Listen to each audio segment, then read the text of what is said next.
میں جوائن کیا ہے بیورو چیف اسلام آباد کامران خان نے۔ کامران بتائیے گا یہ کس آرٹیکل کا ذکر ہو رہا ہے؟ تو دیکھیے یہ آج D G I S P R نے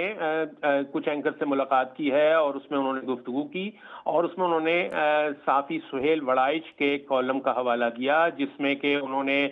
سہیل وڑائچ نے یہ دعویٰ کیا تھا کہ ان کی فیلڈ مارشل سے برسلز میں ملاقات ہوئی ہے اور فیلڈ مارشل کو کوٹ کرتے ہوئے انہوں نے اس میں کچھ معافی تلافی کی باتیں کی تھیں بانی پی ٹی آئی کے حوالے سے۔ اس کالم کے اوپر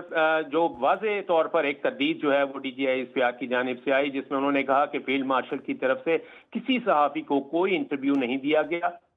اور سہیل وڑائچ کے جس کالم کی بات ہے وہ برسلز کا ایک ایونٹ تھا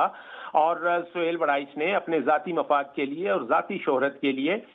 یہ من گھڑت کالم جو ہے یہ گڑھا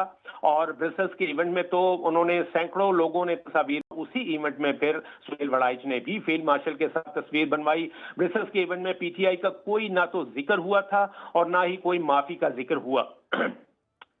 ڈی جی آئی کا کہنا تھا کہ یہ ایک صحافی کی ذاتی مفاد اور تشہیر حاصل کرنے کی کوشش ہے۔ ان کے سہیل وڑائچ کو بھی اور ان کے ادارے کو بھی اس معاملے پر ذمہ داری کا ثبوت دینا چاہیے تھا، جو کہ نہیں دیا گیا اور یہ کالم جب یہ کالم منظر عام پر آیا تو اس کے اوپر ایک کنٹروورسی جو ہے وہ جنریٹ ہوئی،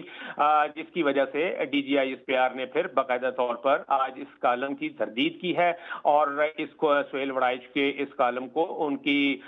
ذاتی مفاد اور تشہیر حاصل کرنے کی کوشش قرار دیا۔ اچھا کامران، یہ بھی بتائیے گا کہ D G I S P R کی جانب سے کہا گیا ہے معافی کا کوئی ذکر نہیں کیا گیا، تو اس سارے معاملات پر ابھی تک سہیل وڑائچ کی طرف سے کوئی موقف سامنے آیا ہے؟ سہیل وڑائچ صاحب نے تو ایک کالم کے بعد اس کے سیکوینس میں اس کے بعد بھی 2 کالم لکھے۔ ٹھیک ہے، بہت شکریہ کامران، ہمیں اپڈیٹ کر رہے تھے سارے معاملے کے حوالے سے۔ D G I S P R کا ایک بیان آیا تھا اور برسلز میں ان کی گفتگو ہوئی تھی فیلڈ مارشل کے ساتھ سہیل وڑائچ کی۔